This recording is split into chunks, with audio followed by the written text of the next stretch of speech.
Bonjour à toutes et à tous, on se retrouve aujourd'hui pour parler du film Nightmare Island qui est sorti le 12 février 2020 en France et qui est réalisé par Jeff Wadlow. Nightmare Island, ça reprend donc le concept de la série télé L'île fantastique, qui en VO s'appelait Fantasy Island, qui a été diffusée entre 1977 et 1984.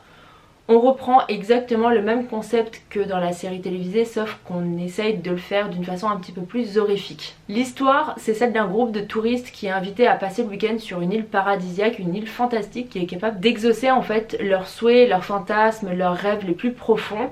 Mais forcément, vu qu'on est dans un film d'horreur, ils vont se prendre un retour de bâton et leurs souhaits, leurs rêves vont plutôt devenir des cauchemars. Alors, que dire de ce film sans être trop négative ?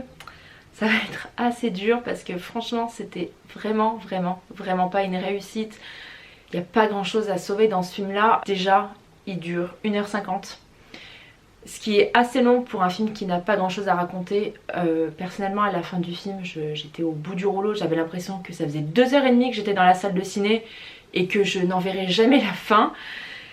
Déjà il est beaucoup trop long. Ensuite il est assez paresseux au niveau de l'écriture. Il y a pas grand chose de fou, que ce soit au niveau des rêves ou des souhaits des personnages, il n'y a rien de transcendant. Voilà, les gens, on leur donne la possibilité d'aller sur une île qui va exaucer leurs souhaits et leurs rêves.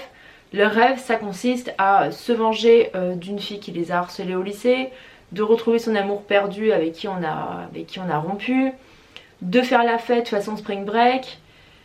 Il y en a un qui veut retrouver son père, jouer les héros en étant un soldat pendant le week-end. Déjà, en partant de ça, il n'y a rien de très intéressant. Ajoutez à ça que les personnages sont quand même relativement mal écrits ou alors assez faiblards, ce qui fait que ce sont des personnages qui sont vraiment pas du tout attachants, voire même antipathiques pour certains.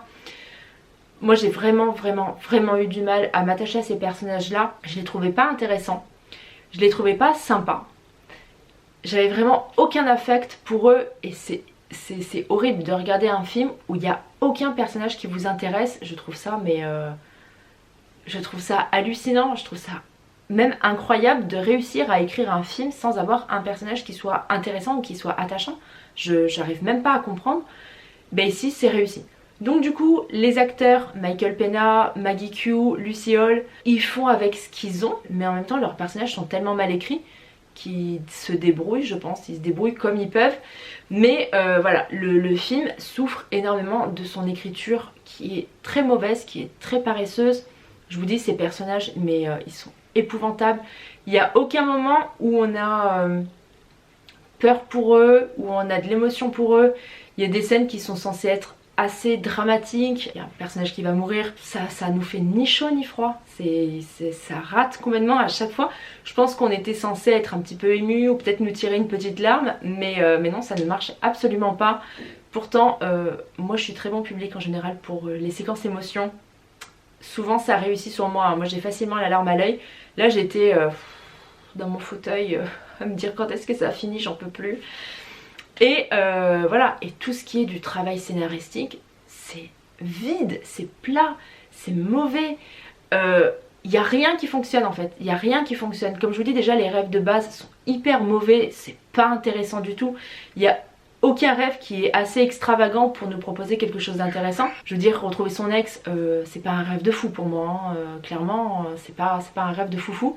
En plus, on va nous apporter des éléments qui sont soi-disant mystérieux avec de grosses révélations finales, sauf que ces éléments mystérieux, avec un tout petit peu de jugeote, vous les aurez résolus très rapidement avant la résolution finale.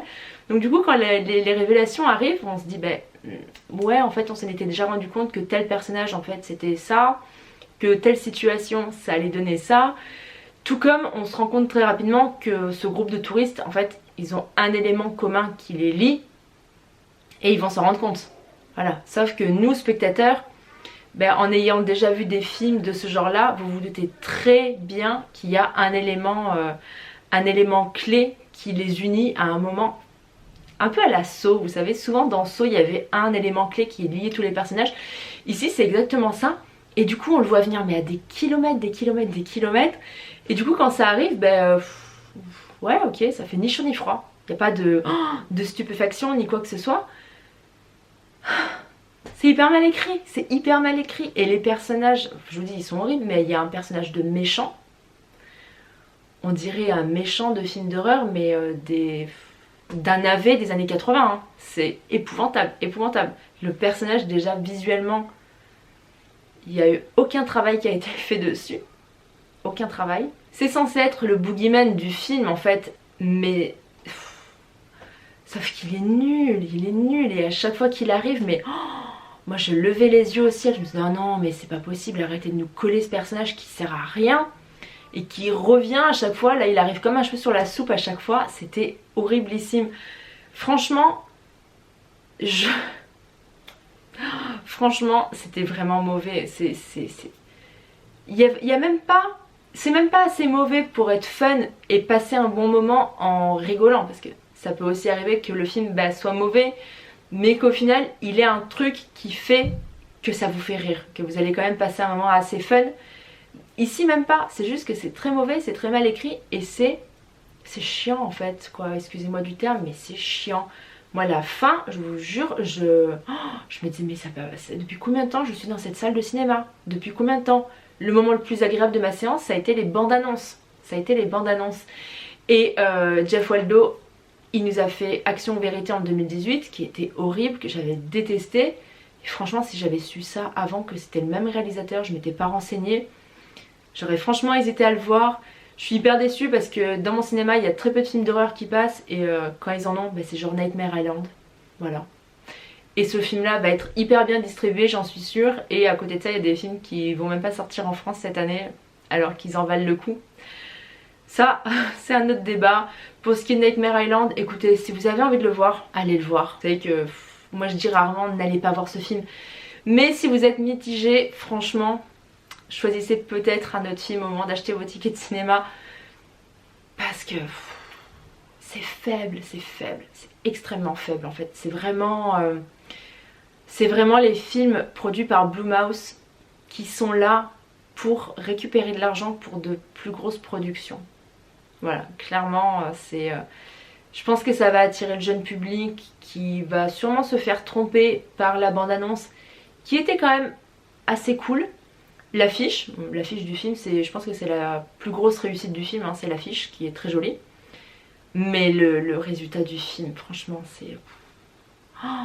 de faire encore des films comme ça en 2020, c'est pas possible. Et, ah ouais non mais j'ai oublié en plus, c'est que la fin du film nous sort une révélation de derrière les fagots, expression de vieille, hein, mais une pauvre révélation finale qui en plus nous laisse penser qu'il va y avoir une suite. Clairement la fin du film est assez ouverte pour introduire un deuxième film, mais franchement pitié, non, on n'en veut pas, ne faites pas de suite à Nightmare Island, non, on n'ira pas le voir. Franchement, dites-moi dans les commentaires si vous l'avez déjà vu, si vous avez envie de le voir. Et puis non, franchement je peux pas vous conseiller d'aller le voir. Si vous avez vraiment envie de voir, je peux pas vous persuader du contraire, mais franchement allez voir autre chose, ou même restez chez vous, mettez un film sur Netflix, mais n'allez pas voir Nightmare Island. Donc dites-moi tout dans les commentaires. Si vous n'êtes pas encore abonné à la chaîne, c'est le moment ou jamais de le faire, d'activer les notifications, de me laisser un petit pouce en l'air pour le référencement. Et puis comme d'habitude, vous pouvez me retrouver sur Facebook, sur Twitter, sur Instagram et sur YouTube. Et je vous dis à très bientôt pour une prochaine vidéo. Salut!